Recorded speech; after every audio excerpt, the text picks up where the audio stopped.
السلام عليكم. مرحبا بكم أصدقائي متابعي قناة أسامة فارم.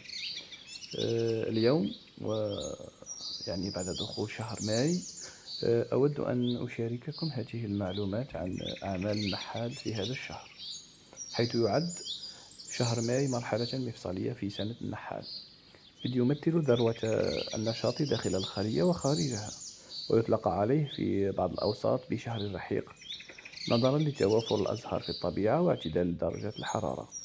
ويعتبر نجاح النحال في إدارة منحله خلال هذا الشهر عاملا حاسما في إنتاج العسل وجودته، وكذلك في الحفاظ على قوة يعني الخلايا وتوازنها.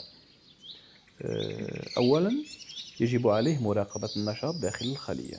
يبدأ النحال في شهر ماي بفحص دقيق وشامل للخلايا، يرفع الأغطية ويفتح الإطارات ليتفقد قوة الخلايا وجودة الحضن، وكذلك وجود الملكة وكمية العسل وحبوب اللقاح المخزنة.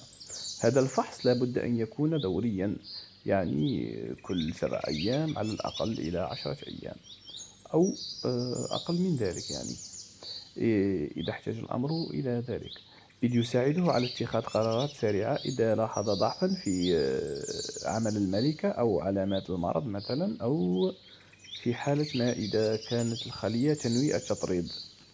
ثانيا، التعامل مع ظاهرة التطريد.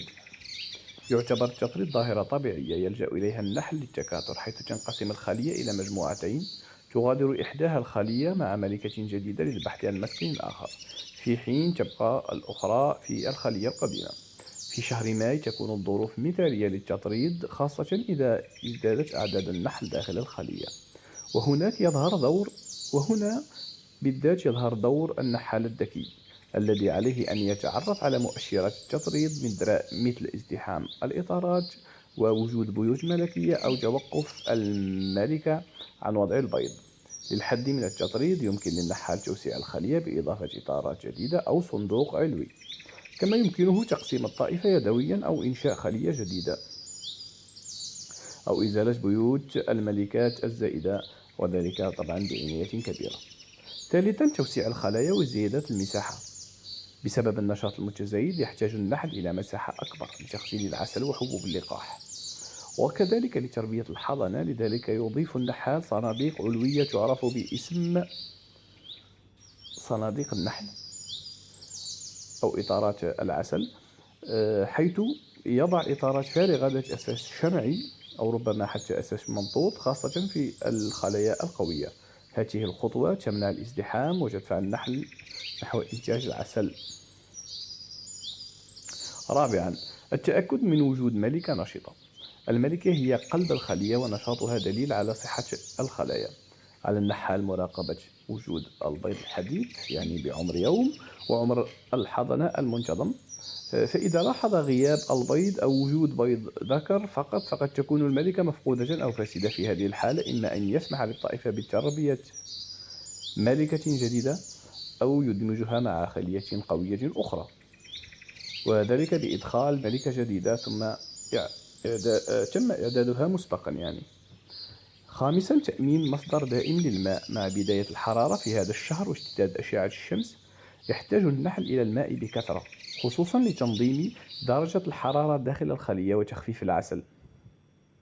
لذلك ينبغي على النحال وضع أوعية ماء بالقرب من المنحل، أو التأكد من وجود منبع للماء قريب من الخلايا، ويفضل أن تكون بها قطع من الخشب أو الحصى حتى لا يغرق النحل.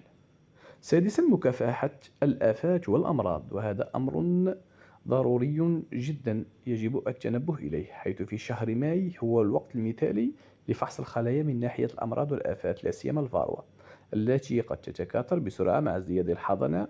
على النحال استخدام وسائل مراقبة مثل شرائط اللاصقة أو فحص الحضنة، ثم اللجوء إلى طرق مكافحة آمنة وفعالة، سواء كانت بيولوجية أو كيميائية، مع الالتزام بفترات الأمان قبل موسم الجني. سابعا، متابعة المراعي النحلية.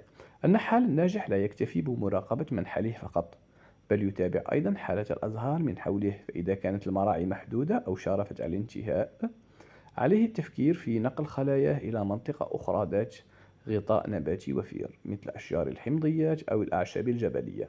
النقل يجب أن يتم ليلا وبعناية لتفادي فقدان النحل. ثامنا وأخيرا مع نهاية الشهر تبدأ بعض الطوائف في الامتلاء، يعني في ملء العاسلات بالعسل. لذلك ينصح النحال، وهذا طبعا على حسب المنطقة، يعني ينصح النحال بالبدء في تجهيز أدوات الفرز والتنظيف مع الطرد المركزي، يعني وكذلك السكاكين والمرشحات الخاصة بالعسل، مع التأكد من خلو العسل من الرطوبة الزائدة. ولا يجب الإسراع في جنين العسل، بل ختم الإطارات، انتظار حتى يختم النحل الإطارات بالشمع لضمان جودته العالية. في الأخير أرجو أن تكونوا استفدتم من هذه المعلومات، وأشكركم شكرا جزيلا. إلى فيديو آخر في قناتكم، قناة أسامة فارم. إلى اللقاء.